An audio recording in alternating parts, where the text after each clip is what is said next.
Hello, hello, everyone. Hello, Ken, for joining us today. So good to have you. I can't Thank you, wait to Tchera. hear. Yes, Mhm. I'm going to start with your bio to Sure. introduce the audience. Ken Page is a licensed clinical social worker and renowned psychotherapist, and a leading voice of hope and wisdom for everyone seeking to find and cultivate healthy, lasting love. He is the host of Deeper Dating podcast, co-founder of deeperdating.com, a new way for single people to meet online in a way that is warm, respectful, fun, and inspiring. He's the author of the best-selling book Deeper Dating: How to Drop the Games of Seduction and Discover the Power of Intimacy. He has been featured in O, the Oprah magazine, the New York Times, the Wall Street Journal, Cosmopolitan, The Advocate, and more. Ken is passionate about helping people understand the search for love as one of the greatest spiritual adventures in life. And he celebrates the inclusion of all communities into the banquet of wiser relationship advice. Thank you again, Ken. And please tell us, I've heard you speak about core gifts, and I wonder how can we identify our encore gifts and how we can listen to hear their messages. Please open this up for us. Yeah, yeah. So, I feel that in my particular life, this message has been maybe my central message in my own journey and I think in my teaching journey as well. And it's a message, it's an insight that has a lot of mystery and a lot of magic and speaks to an organization of our beings, the world, the universe that uh, blows me away. And it's this: it's that the parts of ourselves that we feel the most ashamed of, the most insecure around, the parts that we are most likely to abandon or orphan or neglect are the greatest aspects of our soul. They are our core gifts. And until they're honored, and I'll tell a story about that, a kind of a myth story about that. But until they're honored and until we become organized around treasuring those parts of ourselves as our gift to the world, we will self sabotage again and again and again. And in all of the areas where we still have a hard time embracing those parts of ourselves, those are the areas where we're more likely to self sabotage again and again and again. And this act of discovering our greatness, our beauty, and our meaning in the very places where we thought we were the most unworthy is a mythical journey of epic proportions and speaks to art, speaks to play, speaks to love, speaks to spirituality, and speaks to, you know, um, an unbelievable built in adventure that all of us were made to have. Awesome sauce. Yes, Mm. love it. And how do we find them? How do we so we have these core gifts that are parts of ourselves that have been shunned and we don't even want to look at them, let's say. And how do we start hearing them? And how do we hear the messages that they have? Yeah. Yeah. Well, one thing I would just say first is that sometimes that's true, but sometimes and often, usually, maybe, especially for those of us who've done a bunch of work on ourselves, it's more nuanced than that. It's like somewhere inside we love and treasure these parts of ourselves, but we're still embarrassed to show them, or we're afraid to show them full force or live them full force. So we do this thing, they say that awkwardness is the compromise between impulse and inhibition. So it's like we like do it in an awkward kind of way because we want to, and we don't want to. And so it's nuanced in that way. It's not just that we reject these parts usually, although, for example, as a gay man, I rejected my gay and a gay man who's 67 years old and grew up like, in the 50s and the 60s, like, um that was a part of myself I had to really, really, like, consciously reject, but the subtler parts, like, for example, at this time in my life, a core gift that I'm struggling with or working with, where I'm having that journey, is around time. And, my deep, deep impulse is to have a pacing that sometimes is adventurous and galloping, but other times is very slow, and I dishonor that constantly. Because culturally I've been taught to, and because it feels too revolutionary to do that. But when I listen, when I allow time, something so beautiful unfolds in me. And this is my big fascination now in my life, is when can I enter into that pacing and that way of being where my spiritual self unfolds? And when do I denigrate that by rushing, by pushing, by not honoring the beauty of the being that I have worked so hard to be and cultivate for so many decades of my life? When am I not doing that? When am I doing that? That's like a question that is my fascination now. So that's an example. This pacing, which is a core gift of mine, my ability to go slow and deep. And it's a core gift that to this day, I still don't honor anywhere near fully enough, and that costs me. That costs me in my health, my mental health, my sense of peace, my sense of joy, and my spiritual development. So I'm just giving this as an example, but I'll give another example, and I'm not forgetting your question, like, what do we have to do to get there? And I'll answer it next, but I'll just give this other example because I think it connects. um I am very happily married to someone for well, we've been together 15 years, but we've been married 8 years, almost 8 years. And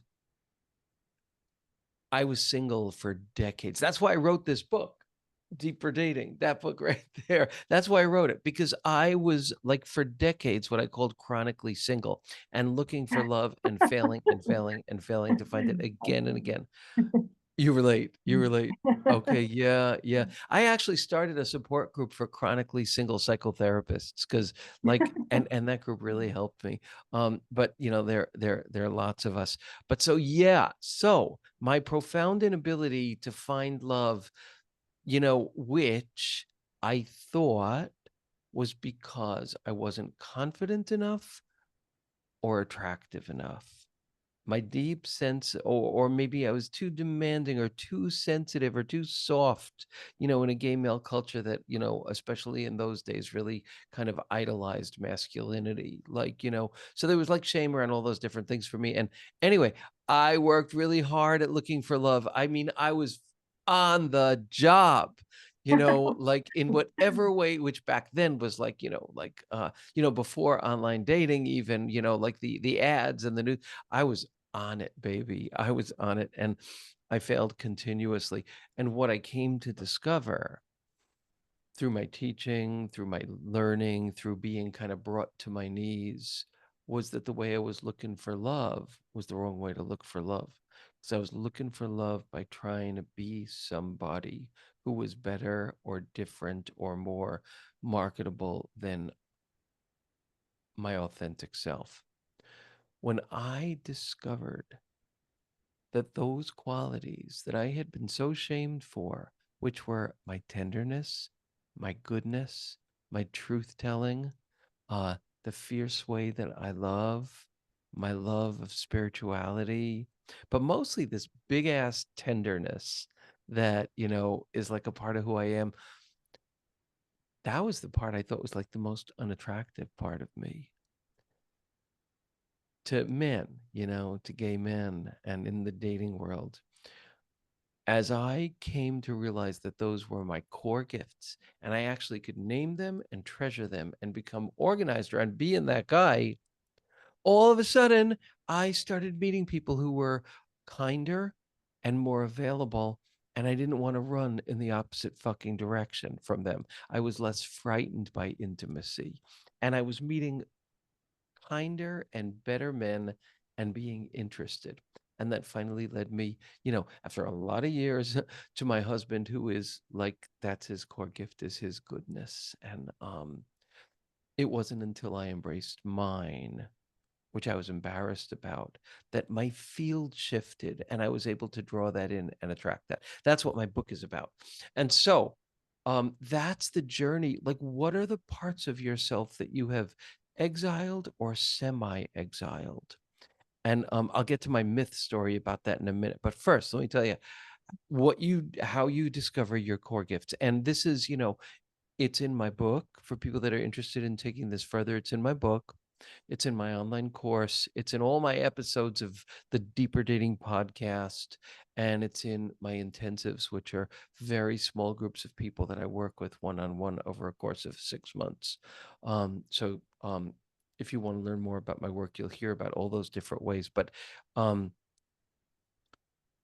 I spent a lot of time on core gifts, but the short version of how you can discover your precious core gifts and learn to organize around championing them instead of semi shunning them is by noticing in your nervous system what fills your heart, what brings you peace, what makes you feel that feeling of expansion, of like a connection to vastness, to goodness, and to meaning.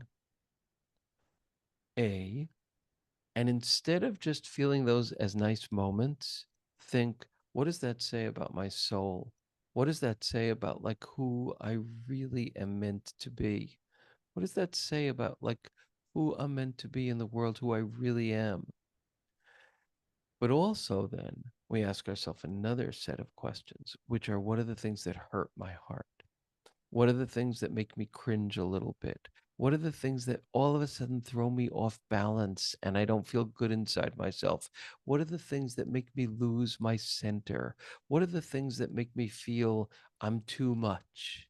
What are the things that make me feel like I'm not enough? What are the things that make me feel I'm too different? Those are soul gifts. Those are the core gifts that we haven't fully learned to honor yet. Well, both of them are the good ones and also the hard ones. So by really learning to listen to our nervous system, because our nervous system sings and weeps so much more often than we give it credit for. So we learn to listen to, what are the things that make my nervous system, my being, my heart, sing, expand, unfold. And what are the things that make me go back to those old hurtful places?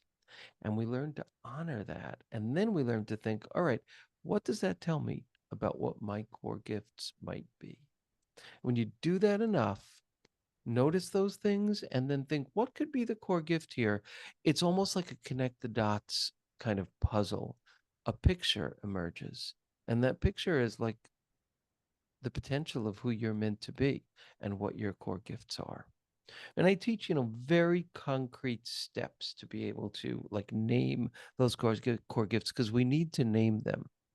And like, so these are like the basic categories to just kind of help people out to think about this. One is core gifts of sensitivity. Like, if you're someone who has felt like, I'm too tender for the world, I'm too sensitive for the world, I feel things too much, that's a core gift about the beauty of your heart. That's the core gift of your heart being such a deep feeler. If you feel kind of, I'm too fierce for the world, I'm too much for the world, I'm too intense, I'm kind of too powerful, I'll freak people out. And this is something that, anybody I think that anybody who is a minority, and I think women and anybody who has been othered is likely to, have this built-in like fear of our own size and beauty and power. But I think it's a human thing too. At the same time, I think it's pretty universal. But that's the other question. Where, like, do I feel like I'm too powerful? If I was really all of me, I would be like, I would blow the world away. People would be Mhm. afraid of me. People would be intimidated. People would, feel like I was just too different. They would shun me. What are those qualities? Because those are qualities as well. The third one is like ways that you feel different. This is a very artisty kind of thing. It's like the way your eye, the way you see the world is just like different than most people. And it makes you feel, because we're herd animals. So we don't like being that different in a way. But the artist's journey and all of our journey is to embrace those differences and actually express them and live from them. So those are three different kind of arenas of core gift, but there's a fourth one too that nobody tends to think of as a core gift, and that is need. Your need to be adored, your need to be seen, your need to be loved, your need to be able to lean on someone and depend on them, your need for safety, your need for inclusion. Those are soul gifts. And if you have any of those needs, you probably really care about that same thing for other people too. These are core gift qualities, and here's the amazing formula. And it is. This is like a secret formula of how the universe is built. It really is. It really is. And here's what it is. The degree to which you treasure and champion those parts of you is the degree to which you're going to be sexually and romantically attracted to people who are good for you.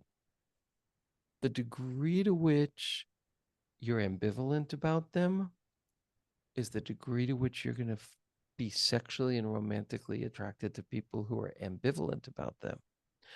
To the degree to which you dishonor them, to that degree, you're going to be sexually and romantically attracted to people who dishonor them. So this is a journey, but this applies to your art, your creativity, your play, your work, everywhere. It's the same formula. It's the same formula. And what a mystical, beautiful formula that we have to go into the innermost part of our being and reclaim that part for anything to really be able to work. It makes so much sense. So much sense. Yes, so beautiful. You know, as hearing you speak, I'm wanting to also hear about what I hear you talk about the inner mentor. And I believe this is something maybe you can teach us I and would we love can to. walk.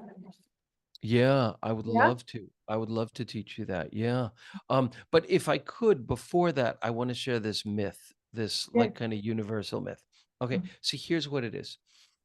And you know, viewers, I think probably many of you would relate to this. So here's the myth. Here's this like it's just kind of like an archetypal mythical depiction of the human journey. Here's what it is. So, we're really young and we have parts of ourselves that we learn can't be shared or expressed fully in the world.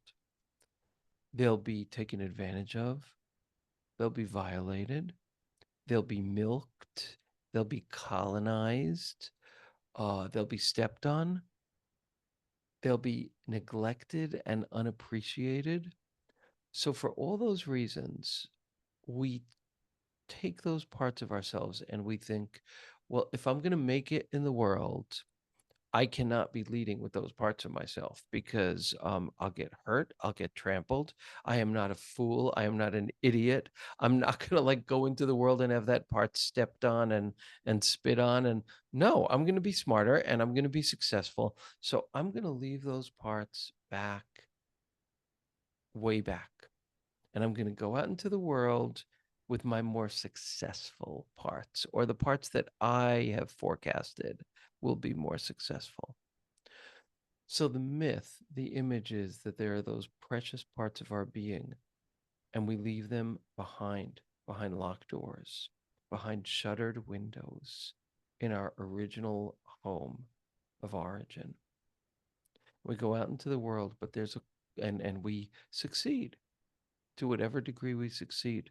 But we can't lose those parts of ourselves. And there's like a cord, like a bungee cord attached to them that really stretches far. We get to a point in our lives where it's not going to be stretching no more. and things stop working in just the places we most want them to work. And at that point, the journey is to realize I can't go further away from those core gifts because my being won't let me. And that's why nothing's working. I'm causing pain for myself. And then we have to go back to those treasured young parts of ourselves. We have to go back home and we have to bring them with us on the journey. And we have to listen to them. And then we have to help them grow up so that they can live in the world, but they have to be cared for by us. And when we do that, when we go back and bring those parts with us into our life journey, our life blossoms in ways that we couldn't have imagined. We become the person that we were built and meant to be. So I just want to share that myth. Yes, And that, yeah, yeah, it's a myth that we don't get taught. But I think that's the myth of liberation. That's like a myth of liberation and oppression, you know? So that leads to the inner mentor process. yes. So now we have all the force that we can utilize without losing our energy with our parts back left behind. Right, Right now exactly. they are part of our whole, and we have so much more resilience and power. Is that So right? much more power. Yeah, and but we Yes. also have so much more mystery because those parts of ourselves are our genius. And again, they don't make it easy on us. They they they challenge us. They present us with things that scare us. We're constantly living on the edge of mystery, but fabulous mystery. But yeah, yeah, we have so much more power in our to our access. Um, in a certain way, it's a story of diversity and unity because when we other those parts of ourselves, the system doesn't work. When we include those parts of ourselves, the system does work. So there's like a whole kind of political and social kind of like way of understanding this. This is part of that whole liberation journey in those ways. Um, so yeah, we got all those parts of ourselves now at our access. So this exercise, this inner mentor process came to me a really long time ago. I was much younger. I was in my early 30s and I was in graduate school and I was asked to put on a conference at Columbia University on anything I wanted. And it was going to be on integrating spirituality into psychotherapy with the queer community. And I was really scared, like like it felt too big for me. So I did this thing. It just came to me. I thought, who would be the me that would be able to handle this? And I envisioned that me. And then I stepped into that me in my imagination and I called out guidance. And what that me told me, and even just witnessing and seeing that integrated me changed my life. But here's the wild thing, for 30 years after that, I felt unworthy to look at or touch or speak to that part of me again. It felt too beautiful, too powerful, too big, too not me. This is a lot of my wounding as a gay man. Um, 30 years later, doing the work that I did on myself, I thought, hey, I wonder if I could touch that piece of me that I've been terrified to touch for 30 years. And I found that I was able to. And I found that I was able to turn it into a process, a practice that I do every day, and I teach everybody who works with me. And this is the most amazing way. And I wish I knew this for all those 30 effing years that I didn't do it because I was too much in awe of that being. What this does is it actually bypasses your inner critic. I don't know how it does it, but it does it. It bypasses your inner critic, which I got a big inner critic. So 30 years worth, you know. So it somehow does that and connects you with your inner guidance. So, what it is that you imagine the you that you're meant to be. And then you step into that you and you call out guidance to the you of today. Um, think what I want to say about that. Okay, so I want to say two things about that. One thing is the concept of imprint versus blueprint, which was created by a therapist named Ray Castellano, Castellano, which I really adore. It's this concept that I think is so powerful. Imprint is the stuff people put on us where they tell us it's us, and it's not really us, but it burns into us. It imprints on us, and we think, oh, this must be me.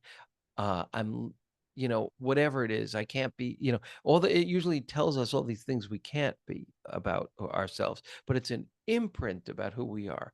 You are overweight, you are ugly, you are unworthy, you are this, whatever it is, whatever it is. That's imprint. And it's like you could feel it physically. It gets like imprinted in our chest, in our being. But then there's blueprint, and blueprint is like the you you're meant to be. And Saint Catherine of Siena, who started the Dominican order, who was this wild, wild woman in the Middle Ages, who was like one of the most powerful diplomats in the world. She was an ecstatic nun who was constantly experiencing deep spiritual experiences. She was an academic who wrote these, brilliant, brilliant academic treatises.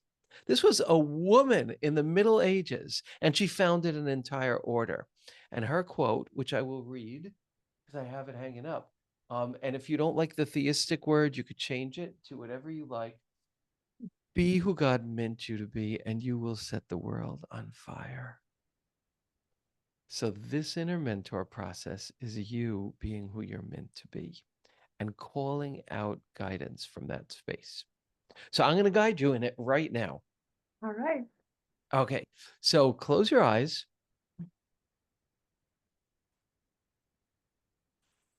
And I'm just going to start by I'm going asking. for the ride. Oh, please go for the Oh, ride. please. Absolutely. Yes. Yes. I want you to go for the ride. Yes. Um, I'd go for it too if I wasn't leading it. Um, So, um, I'd like you to go back to a time that you felt just comfortable in your own skin, but like in a really, really nice way. Maybe it was after a wonderful massage. Maybe it was like, you were at the beach. Maybe it was after you finished a yoga retreat. Doesn't matter what it was, but like you felt really at that moment. Maybe you were a little kid playing, in a pool, but it's just a memory that you felt comfortable in your own skin, in your own body. Didn't have to be perfect in every way. It doesn't have to be the epitome of that, but just a time that you felt good and comfortable in your own skin. And just remember that. Don't try too hard. Don't worry about it. Just let it be coming lightly. But remember what that felt like in your nervous system, what it felt like in your heart, how it was in your identity when you just felt like comfy with yourself. And just remember that and just enjoy it. Just take a moment to enjoy it.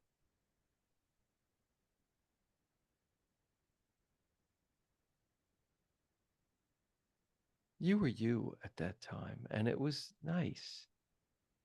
And you got to be you then.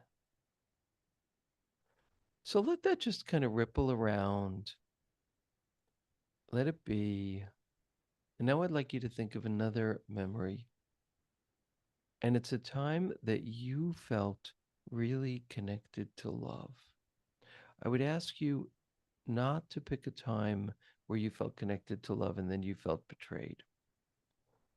The person doesn't have to be alive, or the animal doesn't have to be alive anymore, but just that there wasn't an experience of betrayal, but a time that you felt really like a lot of love in your heart. Like you felt this native love that's like your quality of love, your quality of love. And just remember it. Don't force it, no pressure. But just remember, like, there was this, like, blood flow of love in your heart. And all I want you to do is just remember that with pleasure. Just remember it. Remember how that felt.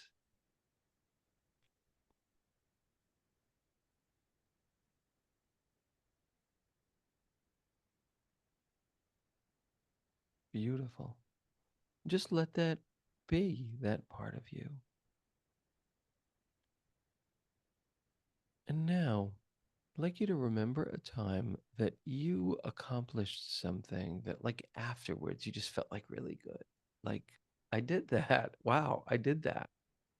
It doesn't have to mean you did it perfectly. It just means that in your nervous system afterwards, you were like, this was good. This was good. I'm glad I did this.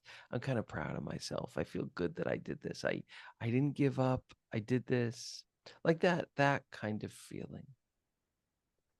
Don't worry about if you didn't do it perfectly, if you didn't do it enough, if you didn't repeat it. All I want you to do is just remember that good feeling of having kind of like struggled, kind of worked, or like taking a risk and like you did it. You did it. That feeling of mastery, feeling of some degree of mastery, and how that tastes and feels. You made something happen. Could be anything, anything. Something you wanted to make happen.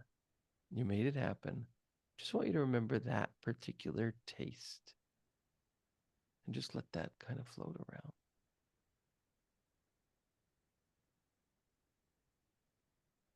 So now you have got this memory of a time that you felt comfortable in your own skin, a memory of a time that you felt like empowered and like you accomplished something that exhilarated or relief or proud feeling. And there was and you remember the time of this like free flow of love in your heart. Now, I'd like you to imagine a you, not the you of right now, but like an older sibling version of you, a more evolved version of you, the you that you're meant to be. Now, you don't have to earn it. You don't have to try to be there or be worthy of it. Don't worry about any of that. It's imagination. Just imagine you with wings unfolded.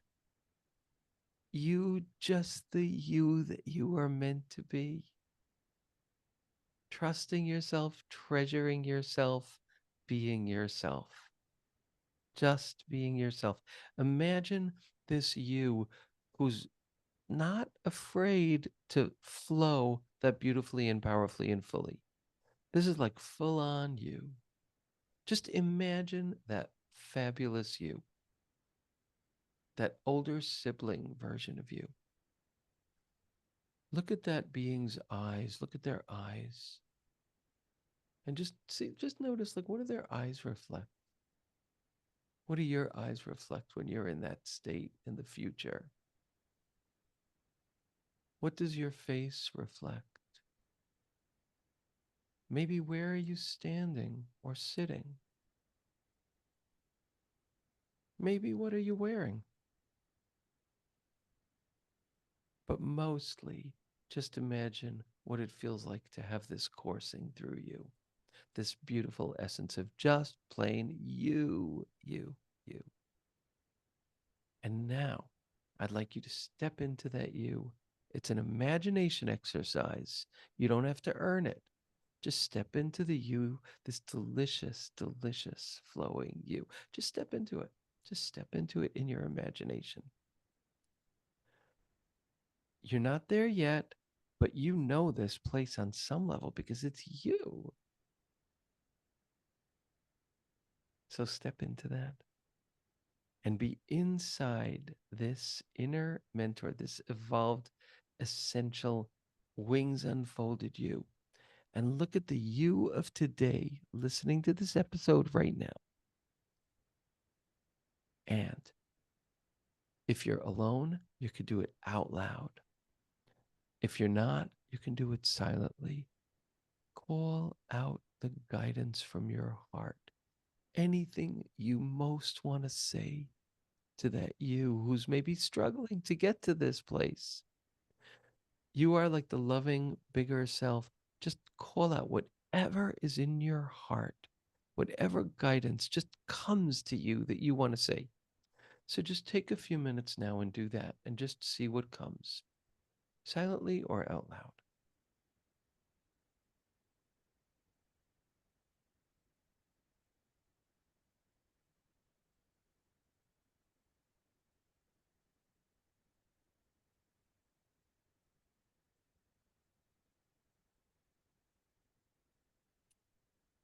Just take another 30 seconds to do that.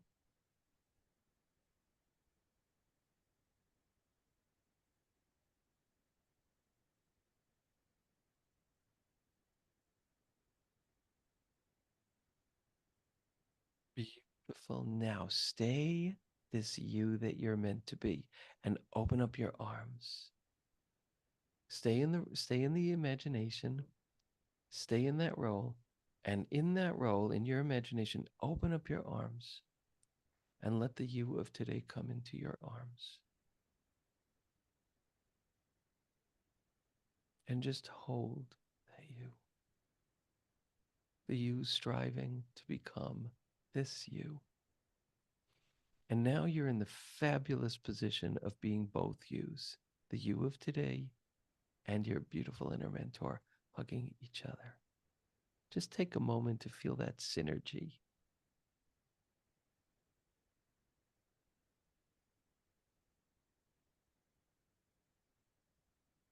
And now come back to being you, but with this message and this feeling in your heart.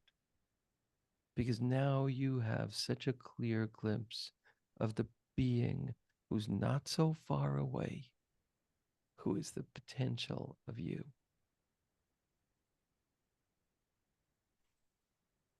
When you're ready, slowly come back and open your. Mm. Delicious. That was beautiful. Yes. Mm. It's a fabulous practice, and you could do it every day. Every day. And in fact, I encourage you to, because then that's your daily meditation. You will get this dose of wisdom, and you just work on that for that one day. And every day it'll be different. Beautiful. Thank you. Thank you. Yes. Wow. I had one more question for you, and we have a little bit time maybe to go a little bit into it, if you'd like. Sure. Yes, Sure. because I've also heard you talk about something you call essence living, Oh, and I yeah. think this will tie in beautifully. Would you Mm. like to tell us a bit about that with your journey? Yes, yes, yes. So essence living is a phrase that I've come up with that captures like one of my primary goals in life. And it is living from my essence, which is like living from that place, which is like a constant act of bravery. It's a constant act of bravery. It's an act of love, maybe more specifically or more particularly, but it takes a lot of bravery. It takes a lot of originality because then you really have to be you. And it's scary to be you. Um, but this is the thing that I'm working on and the thing that I'm noticing and recognizing and working on. And it's, it is like, what does that mean when you're in essence living? So it means that you're living from blueprint. And it means that you're living from your inner mentor. And that's not just like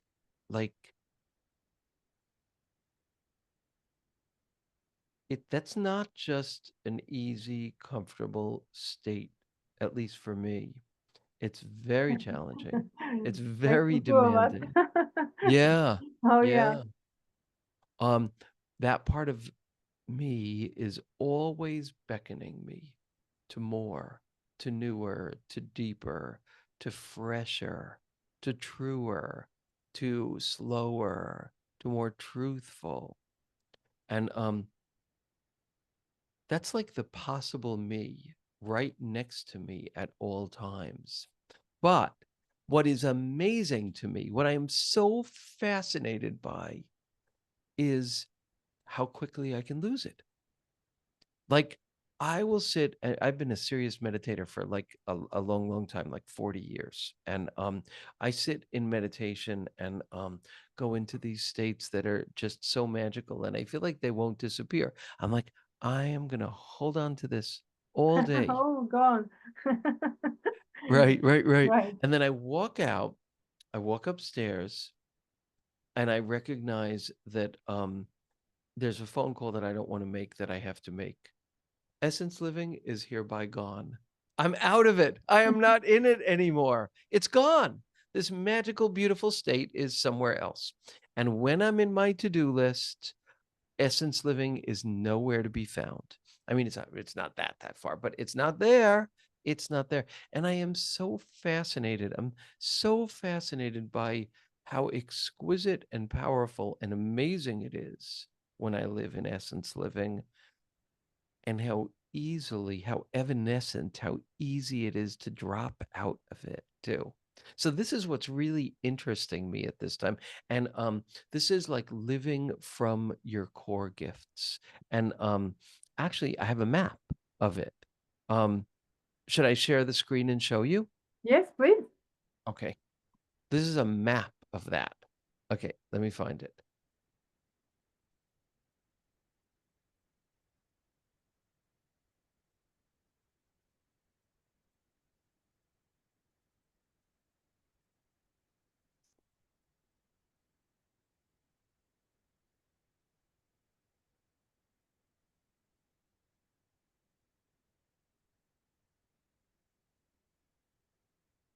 Ah, here we go. Okay. Got it. Let me make it bigger. Okay, good. So let me find my thing.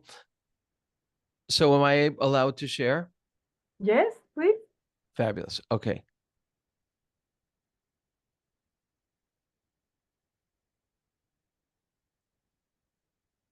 So can you see this?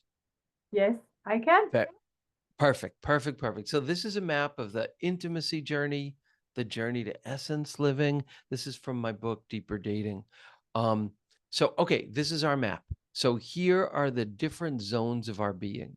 The gift zone is when we're living in essence, when we are in the beating heart of our humanity, when we're in that inner mentor space, when we are living connected to our humanity and our heart. It's not necessarily easy.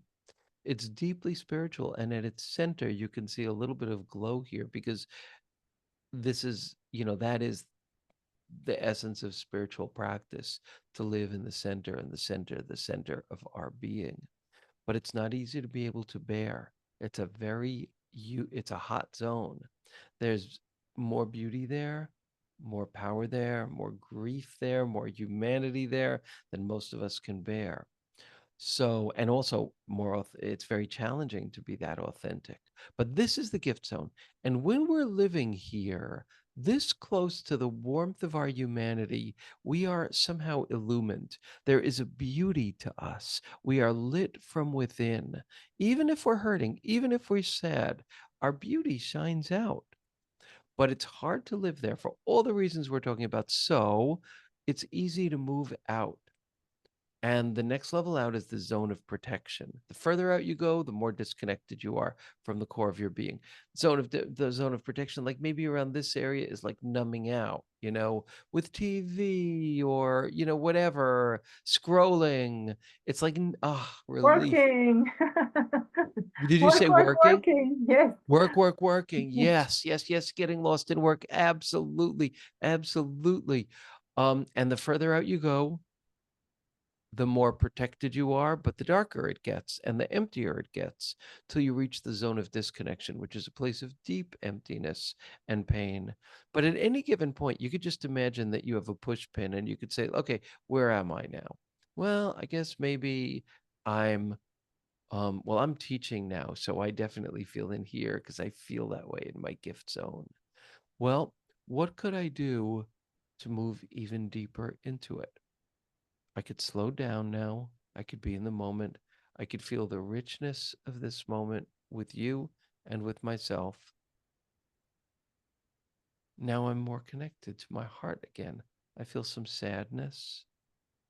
I feel loss. I feel grief. I feel tenderness. I'm alive. It's a good thing. It's a connected thing. So I just did that process right now for myself. And we can, it's like a quick process that we can do at any given point. Beautiful. Yes, remembering. Just Yeah. remembering. Yes. Yes, beautiful. Thank you so much, Ken. Thank Thank you you. so much. That was delicious, beautiful, and wonderful. And please tell us before we go, though, you have a free gift. Yes, I Yes, do. I do. And it's a really fabulous one because it's the Inner Mentor audio meditation and a personal downloadable journal where you can write your thoughts, your messages, your inner mentor messages every day.